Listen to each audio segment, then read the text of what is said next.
ഒരുപിടി ആവശ്യങ്ങൾ ഉയർത്തി രാജ്യത്തെ 25 കോടി തൊഴിലാളികൾ ഇന്ന് അർദ്ധരാത്രി 12 മുതൽ 24 മണിക്കൂർ നേരം പണിമുടക്കുകയാണ്. തൊഴിലാളികളുടെ അവകാശങ്ങൾ നിഷേധിക്കുന്ന തൊഴിൽ ചട്ടങ്ങൾക്കെതിരായ മഹാപ്രക്ഷോഭങ്ങളുടെ നാന്ദി കുറിക്കലായാണ് ട്രേഡ് യൂണിയൻ നേതൃത്വം ദേശീയ പണിമുടക്കിനെ വിശേഷിപ്പിക്കുന്നത്. തൊഴിലാളികളുടെ അവകാശ സംരക്ഷണത്തിന് പുതിയ സ്വാതന്ത്ര്യ സമരമാണ് പോംവഴിയെങ്കിൽ അതിനും തയ്യാറാണെന്ന നിലപാടാണ് ട്രേഡ് യൂണിയനുകൾ പ്രഖ്യാപിക്കുന്നത്. രാജ്യത്തെ സംഘടിത അസംഘടിത മേഖലയിൽ ആകെയുള്ള തൊഴിലാളികൾ പണിമുടക്കിൽ പങ്കാളികളാകും എന്നവർ അവകാശപ്പെടുകയും ചെയ്യുന്നു. ആദ്യം RDX റാപ്പാണ്. കേന്ദ്ര സർക്കാരിന്റെ തൊഴിലാളി വിരുദ്ധ കർഷക വിരുദ്ധ നയങ്ങളിൽ പ്രതിഷേധിച്ച് 10 ട്രേഡ് യൂണിയനുകളുടെ നേതൃത്വത്തിലാണ് ദേശീയ പണിമുടക്കിന് ആഹ്വാനം ചെയ്തിരിക്കുന്നത്. ലേബർ കോഡ് പിൻവലിക്കൽ, മിനിമം വേതനം എന്നിവയാണ് ഉന്നയിക്കപ്പെടുന്ന പ്രധാന ആവശ്യങ്ങൾ.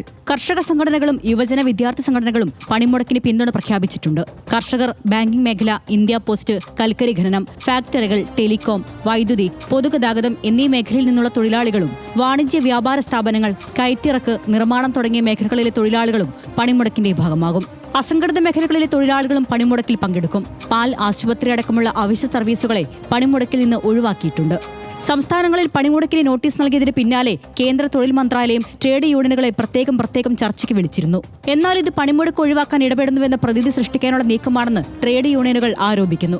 കഴിഞ്ഞ വർഷം ഓഗസ്റ്റിൽ തൊഴിൽ മന്ത്രാലയവുമായി നടത്തിയ ചർച്ചയിൽ മുന്നോട്ട് വച്ച ആവശ്യങ്ങളിൽ ഇതുവരെയും അനുകൂല നടപടി ഉണ്ടാകാത്തതും പണിമുടക്കിലേക്ക് നീങ്ങാൻ കാരണമായെന്ന് സംയുക്ത സമരസമിതി വിശദീകരിക്കുന്നു. RDX rap news Malayalam. പൊതുപണിമുടക്കിന്റെ മൊത്തം സാഹചര്യം നമുക്ക് വിശദമായി പരിശോധിക്കാം. അതിനിടെ കേരളത്തിൽ സംഭവിക്കുന്ന ചില കാര്യങ്ങൾ കൂടി നമുക്ക് നോക്കിപ്പോകാം. പൊതുപണിമുടക്ക് ദിവസം KSRTC സർവീസ് നടത്തുമെന്നും ദേശീയ പണിമുടക്കിൽ പങ്കെടുക്കാൻ യൂണിയനുകൾ നോട്ടീസ് നൽകിയിട്ടില്ല എന്നുമാണ് മന്ത്രി KB ഗണേഷ് കുമാർ പറഞ്ഞത്. KSRTC ജീവനക്കാർ നിലവിൽ സന്തുഷ്ടരാണെന്നും പ്രശ്നങ്ങളെല്ലാം പരിഹരിച്ചാണ് മുന്നോട്ട് പോകുന്നതെന്നും മന്ത്രി പറഞ്ഞു. സർവീസ് നടത്തുമല്ലോ, പണിമുടക്കിന് നമുക്കൊരു നോട്ടീസും തന്നിട്ടില്ല. കാരണം ഇതൊരു പൊതുഗതാഗതമാണ്. ഒരു സമരം അവരൊഴിവാക്കും, തൊഴിലാളികൾ അതിനകത്ത് ഒഴിവാക്കും എന്നാണ് എൻ്റെ വിശ്വാസം. കാരണം അവർക്ക് എപ്പോഴും സമരം ചെയ്യാൻ പറ്റുന്ന ഒരു സാഹചര്യമല്ല KSRTCക്കുള്ളത്. കഴിഞ്ഞ തവണ ഒരു സമരം അവർ ചെയ്ത ദിവസം 6% ആളുകൾ മാത്രമേ സമരത്തിൽ പങ്കെടുത്തുള്ളൂ. ബാക്കി 94% ജീവനക്കാരും ഹാജരായി എന്ന് പറയുന്നത് KSRTCയുടെ മാറുന്ന സംസ്കാരത്തിൻ്റെ ഭാഗമാണ്. KB ഗണേഷ് കുമാറിനെ തിരുത്തി LDF convener TP Ramakrishnan. KSRTC ബസ്സുകൾ നാളെ തെരുവിൽ ഇറക്കുന്ന പ്രശ്നമില്ല എന്നാണ് TP രാമകൃഷ്ണൻ പറഞ്ഞത്. KSRTCയിൽ സാധാരണ പോലെ തന്നെ പണിമുടക്ക് നോട്ടീസ് കൊടുത്തിട്ടുണ്ട്. KSRTC പൂർണ്ണമായി നാളെ സ്തംഭിക്കുകയാണ്. KSRTC നാളെ തെരുവിലിറങ്ങുന്ന പ്രശ്നമില്ല. ആ നിലയിൽ പണിമുടക്കിൽ അവരെല്ലാവരും യോജിച്ച് നിൽക്കുകയാണ്. അനാവശ്യമായൊരു പ്രതികരണവും പ്രശ്നവും ഈ തൊഴിലാളി വർഗ ഐക്യത്തോടുകൂടി നടക്കുന്ന ഈ സമരത്തെ അത് ദുർബലപ്പെടുത്താൻ മാത്രമേ സഹായിക്കുള്ളൂ. മന്ത്രി എന്നുള്ളത് ഗവൺമെന്റിന്റെ ഭാഗമാണ്, അദ്ദേഹത്തിന്റെ വകുപ്പാണിത്. അദ്ദേഹത്തിന്റെ വകുപ്പായതുകൊണ്ട് അദ്ദേഹത്തിനല്ല നോട്ടീസ് കൊടുക്കേണ്ടത്, മന്ത്രിക്കല്ല ഈ പണിമുടക്ക് നോട്ടീസ് കൊടുക്കേണ്ടത്. പണിമുടക്ക് നോട്ടീസ് കൊടുക്കേണ്ടത് KSRTCയുടെ MDക്കാണ്. KSRTCയുടെ MDക്ക് KSRT എംപ്ലോയീസ് അസോസിയേഷൻ പണിമുടക്ക് നോട്ടീസ് കൊടുത്തിട്ടുണ്ട്. ഇനി ഈ പണിമുടക്കിന്റെ പൊതു സാഹചര്യത്തിലേക്ക് വരാം. ട്രേഡ് യൂണിയനുകളുടെ ആവശ്യങ്ങൾ എന്തൊക്കെയാണെന്ന് നോക്കാം. പുതിയ തൊഴിൽ ചട്ടങ്ങൾ അടിയന്തരമായി പിൻവലിക്കണം എന്നതാണ് ട്രേഡ് യൂണിയനുകളുടെ പ്രധാനപ്പെട്ട ആവശ്യം. 9 വർഷമായി ചേരാത്ത ഇന്ത്യൻ ലേബർ കോൺഫറൻസ് അടിയന്തരമായി വിളിക്കണം. തൊഴിൽ സുരക്ഷ ഉറപ്പാക്കാൻ നടപടി വേണം. പൊതുമേഖലാ സ്ഥാപന സ്വകാര്യവൽക്കരണം, ഓഹരി വിറ്റഴിക്കൽ എന്നിവ അവസാനിപ്പിക്കുകയും വേണം. 41 ആയുധ നിർമ്മാണ ഫാക്ടറികൾ 7 കമ്പനികളാക്കി മാറ്റിയ നടപടി പിൻവലിക്കണം എന്നതാണ് തൊഴിലാളികളുടെ മറ്റൊരാവശ്യം. മിനിമം വേതനം 26,000 രൂപയാക്കണം. 5 വർഷം കൂടുമ്പോൾ ഇത് പുതുക്കുകയും വേണമെന്ന് തൊഴിലാളി സംഘടനകൾ ആവശ്യപ്പെടുന്നു. സർക്കാർ വകുപ്പുകളിൽ ഒഴിവുള്ള തസ്തികകളിൽ ഉടൻ നിയമനം നടത്തണം. സൈന്യത്തിലെ അഗ്നിപഥ് പദ്ധതി നിർത്തലാക്കണം. 8 മണിക്കൂർ ജോലി സമയം അട്ടിമറിക്കാൻ നീക്കം നടക്കുന്നുണ്ട്, അത് ഉപേക്ഷിക്കണം. തുല്യ ജോലിക്ക് തുല്യ വേതനം ഉറപ്പാക്കണം. വിദ്യാഭ്യാസത്തിനും ആരോഗ്യത്തിനുമുള്ള ബജറ്റ് വിഹിതം വർദ്ധിപ്പിക്കണം. തൊഴിലാളികളുടെ അടിസ്ഥാന ജീവിത സാഹചര്യങ്ങൾ മെച്ചപ്പെടുത്തണം. മുതിർന്ന പൗരന്മാർക്ക് അന്തസ്സോടെ ജീവിക്കാനാകും വിധം പെൻഷൻ ആനുകൂല്യങ്ങൾ പുതുക്കണം. 75 ലക്ഷം ബീഡി തൊഴിലാളികൾക്ക് ESIC ആനുകൂല്യങ്ങൾ ലഭ്യമാക്കണം. സാമൂഹ്യ സുരക്ഷാ പദ്ധതികളിലെ 1 കോടിയിലേറെ വളണ്ടിയർമാരെ തൊഴിലാളികളായി പരിഗണിക്കണം. അതിഥി തൊഴിലാളികൾക്ക് വേണ്ടി ദേശീയ നയം രൂപീകരിക്കണം. ഗ്രാമീണ തൊഴിലുറപ്പ് പദ്ധതിയുടെ മാതൃകയിൽ നഗരങ്ങളിൽ തൊഴിലുറപ്പ് പദ്ധതി ആവിഷ്കരിക്കണം. പ്രകൃതി ദുരന്തങ്ങൾ ഉണ്ടാകുമ്പോൾ തൊഴിലാളികൾക്ക് അടിയന്തര സഹായം അനുവദിക്കാൻ ഫണ്ട് രൂപീകരിക്കണം. വീടുകളിൽ നിന്ന് ജോലി ചെയ്യുന്നവർക്ക് വേതനം വേണം. സാമൂഹ്യ സുരക്ഷ, ആരോഗ്യ പരിരക്ഷ ഉറപ്പാക്കൽ പദ്ധതികൾ വേണം. നിർമ്മാണ തൊഴിലാളികളെ ESIC പരിധിക്ക് കീഴിൽ കൊണ്ടുവരണം. ഈ സമരത്തിൽ ആരെല്ലാം പങ്കെടുക്കുമെന്ന് നോക്കാം. 10 പ്രധാന ട്രേഡ് യൂണിയനുകളാണ് ഈ സമരത്തിൽ പങ്കെടുക്കുന്നത്, ഈ സമരത്തിന് ആഹ്വാനം നൽകിയിരിക്കുന്നത്. CITU, INTUC, AITUC, HMS, AITUC, AIUTUC, TUCC, SCWA, AICCTU, LPF, UTUC. കേന്ദ്ര സംസ്ഥാന സർക്കാർ ജീവനക്കാർ, അധ്യാപകർ, പൊതുമേഖലാ ജീവനക്കാർ, ബാങ്കിംഗ്, ഇൻഷുറൻസ് ജീവനക്കാർ, വാണിജ്യ വ്യവസായ മേഖലാ ജീവനക്കാർ, നിർമ്മാണം, മത്സ്യബന്ധനം, റോഡ് ഗതാഗതം, സ്വകാര്യ മേഖലാ ജീവനക്കാർ, ചെറുകിട വ്യാപാരം, വ്യവസായം, എസ്റ്റേറ്റ് തൊഴിലാളികൾ, കരാർ തൊഴിലാളികൾ, സംയുക്ത കിസാൻ മോർച്ച, കർഷക തൊഴിലാളി സംഘടനകൾ ഇവരെല്ലാവരും ഈ സമരത്തിൽ പങ്കെടുക്കും എന്ന് പ്രഖ്യാപിച്ചിട്ടുണ്ട്. ഈ പണിമുടക്ക് ഇന്ന് അർദ്ധരാത്രി 12 മണി മുതൽ നാളെ അർദ്ധരാത്രി 12 മണി വരെയുള്ള 24 മണിക്കൂർ പണിമുടക്കാണ്. ഒഴിവാക്കിയത് അവശ്യ സർവീസുകളാണ്. ആശുപത്രി, പാൽ, പത്രവിതരണം എന്നിവയെ ഈ സമരത്തിൽ നിന്ന് ഒഴിവാക്കിയിട്ടുണ്ട്. ഈ സമരം കേരളത്തെ ബാധിക്കുമോ എന്ന് നോക്കാം. സംസ്ഥാനത്തെ പ്രധാന തൊഴിലാളി സംഘടനകളെല്ലാം പൊതുപണിമുടക്കിൽ പങ്കെടുക്കുന്നുണ്ട്. KSRTC ബസ്സുകൾ ഓടില്ല എന്ന് തൊഴിലാളി സംഘടനകൾ വ്യക്തമാക്കിയിട്ടുണ്ട്. സ്വകാര്യ ബസ്, ഓട്ടോറിക്ഷ, ടാക്സി, ജലഗതാഗത സർവീസുകളെ അടക്കം സമരം ബാധിക്കും.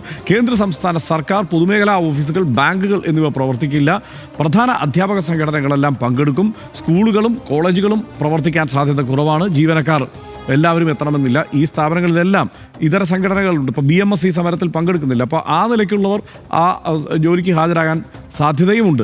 കേരളത്തിലെ ഒട്ടുമിക്ക മേഖലകളിലെയും തൊഴിലാളികൾ ഈ പണിമുടക്കിൽ പങ്കെടുക്കും. അത് ജനജീവിതത്തെ ബാധിക്കാൻ തന്നെയാണ് സാധ്യത എന്നുമാണ് കരുതുന്നത്. സനീഷ്, ഇതിൽ ഏറ്റവും പ്രധാനപ്പെട്ടത് ഈ ലേബർ കോഡുമായി ബന്ധപ്പെട്ടുള്ള പ്രശ്നങ്ങൾ. ഇപ്പോൾ കഴിഞ്ഞ 4-5 വർഷമായി ഈ വിഷയം ആവർത്തിച്ച് തൊഴിലാളികൾ ആവശ്യപ്പെടുന്നു. തുടർച്ചയായ സമരങ്ങൾ നടക്കുന്നു. പക്ഷേ ആ കാര്യത്തിൽ വിട്ടുവീഴ്ചയില്ലാത്ത സമീപനം കേന്ദ്ര സർക്കാർ സ്വീകരിച്ചിട്ടുണ്ട്. ഈ 8 മണിക്കൂർ തൊഴിൽ സമയം എന്നതടക്കം ഉള്ള കാര്യങ്ങൾ, ഒപ്പം മിനിമം വേതനത്തിൻ്റെ കാര്യത്തിൽ അടക്കമുള്ള വലിയ അട്ടിമറി നടക്കുന്നു എന്ന ആരോപണം അവർക്കുണ്ട്. അപ്പോൾ ഈ വിഷയങ്ങളെല്ലാം മുൻനിർത്തിയാണ് ഇവരുടെ സമരം. കർഷകരുടെ ആവശ്യങ്ങൾ കൂടി ഈ തൊഴിലാളി സമരത്തിൽ അവർ മുന്നോട്ട് വയ്ക്കുന്നുണ്ട്. മറ്റൊന്ന്, ഇപ്പോൾ നമ്മളിവിടെ കേരളം ഏറ്റവും കൂടുതൽ ചർച്ച ചെയ്ത ആശാ വർക്കർമാരുടെ കാര്യത്തിലടക്കം ആവശ്യങ്ങൾ ഉന്നയിച്ചുകൊണ്ടാണ് ഈ തൊഴിലാളി സംഘടനകൾ രാജ്യവ്യാപകമായി പണിമുടക്കുന്നത്. എന്താണ് ഇതേക്കുറിച്ച് പറയാനുള്ളത്? ഇതിൽ സമ്പൂർണ്ണമായിട്ടും ഈ തൊഴിലാളികളുടെ പണിമുടക്കിന് പിന്തുണ നൽകുകയാണ് ഞാൻ. അതായത് ഏതെങ്കിലും ഒരു ആവശ്യം പോലും അവരുന്നയിച്ചത് തള്ളിക്കളയേണ്ടതില്ല. പൂർണ്ണമായിട്ടും സമ്പൂർണ്ണമായിട്ടും ആവശ്യങ്ങളെല്ലാം നമുക്ക് ഈ ആവശ്യങ്ങളായിട്ട് ഉന്നയിക്കേണ്ടതാണ് കേന്ദ്ര സർക്കാരിന് മുന്നിൽ. അതിൻ്റെ പേരിൽ സമരം നടത്തേണ്ടതാണ് എന്ന തോന്നലുണ്ടാക്കുന്ന ആവശ്യങ്ങൾ തന്നെയാണ് ഈ സമരക്കാർ മുന്നോട്ട് വെക്കുന്ന, രാജ്യവ്യാപകമായിട്ട് മുന്നോട്ട് വെക്കുന്ന എല്ലാത്തിലും ഉള്ളത്. അതിൽ ഏറ്റവും പ്രധാനപ്പെട്ട കാര്യങ്ങൾ പലതും എല്ലാം പ്രധാനപ്പെട്ടതാണ്. പക്ഷേ ഹർഷൻ ഇപ്പം പറഞ്ഞ ആശാ വർക്കർമാരുടെ സമരം, അതുകൊണ്ട് മാത്രം സമ്പൂർണ്ണമായിട്ട് കേരളത്തിലെ മുഴുവൻ പൊതുസമൂഹത്തിനും, മുഴുവൻ പേർക്കും രാഷ്ട്രീയ വ്യത്യാസമില്ലാതെ ഈ പണിമുടക്കിനെ പിന്തുണക്കാനുള്ള ബാധ്യതയുണ്ടെന്നാണ് ഞാൻ വിചാരിക്കുന്നത്. ഒന്ന്, ആശാവർക്കർമാരുടെ സമരം CPMൻ്റെ സർക്കാരിന്, CPIയുടെ ഇടതുപക്ഷ സർക്കാരിനെതിരെയാണ്. അപ്പോൾ ഇടതുപക്ഷം പക്ഷേ അപ്പാടെ തന്നെയും ഈ സമരം നടത്തുകയാണല്ലോ, അവരതിൻ്റെ പിന്നിലുണ്ട്. അപ്പോൾ സ്വാഭാവികമായിട്ട് ഇടതുപക്ഷം ഈ സമരത്തോടൊപ്പം ചേർന്ന് നിൽക്കുകയാണ്. ഇടതുപക്ഷം മനസ്സുള്ള ആളുകൾ, CPMൻ്റെയും CPIയുടെയും മറ്റ് ഘടകകക്ഷികളുടെ എല്ലാം പ്രവർത്തകരും അനുഭാവികളും ഒക്കെ ആയിട്ടുള്ള ആളുകൾ ഈ സമരത്തിന് സമ്പൂർണ്ണമായിട്ട് പിന്തുണ നൽകുകയാണ്. ഇടതുപക്ഷത്തെ എതിർക്കുന്ന ആളുകൾ ആശാസമരത്തിനൊപ്പമായിരുന്നു കേരളത്തിൽ. ആശാസമരം നടത്തുന്ന ആളുകൾക്കൊപ്പം അങ്ങേയറ്റം ഹൃദയപൂർവ്വം ചേർന്ന് നിന്ന ആളുകളാണ് CPM വിരുദ്ധരായിട്ടുള്ള മറ്റ് കോൺഗ്രസിൻ്റെയും നമ്മുടെ ഒരുപാട് സാംസ്കാരിക നായകരും മറ്റുമൊക്കെ. അവർ സ്വാഭാവികമായിട്ടും ആശാവർക്കർമാരുടെ ആവശ്യങ്ങൾ കൂടെ ഇതിനകത്ത് വരുന്നതുകൊണ്ട് സ്വാഭാവികമായിട്ടും അവരും ഈ സമരത്തിനൊപ്പം നിൽക്കുകയാണ് യഥാർത്ഥത്തിൽ. അതുകൊണ്ട് അവരുടെയും പിന്തുണ ഈ സമരത്തിന് ആവശ്യമായിട്ട് വരണം. കാരണം ഇതിനകത്ത് ഏറ്റവും പ്രധാനപ്പെട്ട മുദ്രാവാക്യങ്ങളൊന്നാണ്, ആവശ്യങ്ങളൊന്നാണ് സാമൂഹ്യ സുരക്ഷകളിലെ വളണ്ടിയർമാരെ തൊഴിലാളികളായിട്ട് പരിഗണിക്കണം എന്ന്. ആ ആവശ്യം വന്നതോടുകൂടി തന്നെ ആശാവർക്കർമാരുടെ സമരം അതിനകത്ത് വന്നു കഴിഞ്ഞു. അതുകൊണ്ട് തന്നെ ആശാവർക്കർമാരുടെ കേരളത്തിലെ സമരത്തെ പിന്തുണക്കുന്ന BJP, കോൺഗ്രസ്, മറ്റിതര സാംസ്കാരിക വലിയ മഴവിൽ പോലെയുള്ള ഒരുപാട് ആശയാടിത്തറകളിലുള്ള ആളുകളെല്ലാം ഈ സമരത്തിനൊപ്പം നിൽക്കുന്നു. എന്നാൽ ഈ സർക്കാർ ഭരിക്കുന്ന സംസ്ഥാന സർക്കാരിന് പിന്നിലുള്ള CPMഉം CPIയും ഒക്കെ ഈ സമരത്തോടൊപ്പം ചേർന്ന സംഘാടകരായതുകൊണ്ട് അവർ നിൽക്കുന്നു. അപ്പോൾ കേരളം മുഴുവൻ ഈ സമരത്തിനൊപ്പം നിൽക്കുകയാണ് എന്ന ചിത്രം നമുക്കിപ്പോൾ തന്നെ കിട്ടിക്കഴിഞ്ഞു. അതുകൊണ്ട് തന്നെ നാളെ മാധ്യമങ്ങളിലും പത്രങ്ങളിലുമൊക്കെ വഴിതടയൽ ബുദ്ധിമുട്ടുകൾ, മറ്റ് പ്രശ്നങ്ങളൊക്കെ ഉണ്ടാകുമ്പോൾ അതിനെതിരായിട്ടുള്ള ഒരു പ്രൊട്ടസ്റ്റ് മാത്രമായിട്ട് മാറാതെ ഈ ആവശ്യങ്ങളെ ഞങ്ങൾ കൂടെ അംഗീകരിക്കുന്ന ആവശ്യങ്ങളാണ് എന്നത് തുറന്ന മനസ്സോടെ മനസ്സിലാക്കിയിട്ട് ആളുകൾ അപ്പാടെ നിൽക്കണമെന്നാണ് ഞാൻ വിചാരിക്കുന്നത്, നിൽക്കുമെന്നാണ് ഞാൻ വിചാരിക്കുന്നത്. ഇതിനകത്ത് ഒരു കാര്യമുള്ളത് ഹർഷൻ, അതായത് തൊഴിലാളി സമരങ്ങൾ എന്ന് വെച്ചാൽ പ്രത്യേകിച്ചും രാജ്യവ്യാപക പണിമുടക്കുകൾ വളരെ സീരിയസ് ആയിട്ട് കാണേണ്ടുന്ന ഒരു അഫെയറാണ്. കാരണം ലോകത്ത് നമ്മുടെ രാജ്യത്തിൻ്റെയൊക്കെ തുടക്കം മുതൽ തന്നെ തൊഴിലാളി സമരങ്ങളാണ് സാധാരണ മനുഷ്യരുടെ ജീവിതത്തെ ശരിക്കും നിർണ്ണയിച്ചിട്ടുള്ളത്. അതായത് സർക്കാർ അവരുടെ ബിസിനസ് എന്ന് വെച്ചാൽ ഒരുപാട് കാര്യങ്ങൾ നടപ്പാക്കുന്നതാണ്. സർക്കാരിന് പ്രധാനമന്ത്രിക്കോ അല്ലെങ്കിൽ പ്രധാനമന്ത്രിയുടെ ഓഫീസോ അല്ലെങ്കിൽ സർക്കാർ സംവിധാനങ്ങൾക്കൊക്കെ 100,000 കാര്യങ്ങൾ നടപ്പാക്കാനുള്ള ചുമതലയുണ്ട്.